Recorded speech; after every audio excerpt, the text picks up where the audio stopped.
Urdu net work کے معزز ناظرین، السلام علیکم ورحمۃ اللہ وبرکاتہ۔ ناظرین، میں جو یہ ٹوٹکہ لکھنے جا رہا ہوں یہ پڑھنے میں تو بہت چھوٹا ہے لیکن حیرت انگیز تاثیر رکھتا ہے۔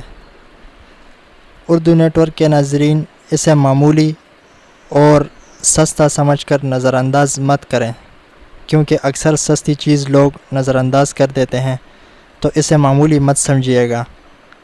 جب آپ استعمال کریں گے تو خود ہی اس کی تعریف کریں گے اور مجھے اپنی دعاؤں میں یاد رکھیے گا۔ یہ بال گرنے کے متعلق ہے۔ میرے بال بھی بہت زیادہ گرتے تھے۔ میں نے یہی ٹوٹکہ استعمال کیا اور صرف 7 دنوں کے اندر بال گرنا بند ہو گئے اور نکھار بھی آ گیا۔ بالوں میں اس کے ساتھ نکھار بھی آ جاتا ہے۔ ناظرین، یہ ٹوٹکہ آپ بھی آزمائیے گا اور نتیجہ ضرور کمنٹ میں لکھیے گا تاکہ ہمیں آپ کی فیڈ بیک کا پتہ چلے۔ نسخہ نوٹ فرما لیجئے۔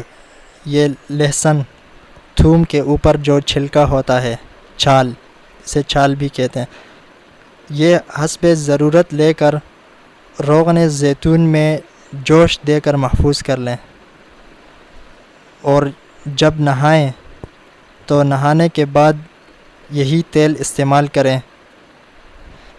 انشاءاللہ بہت فائدہ ہوگا اور بال گرنا بند ہو جائیں گے اور 7 دنوں کے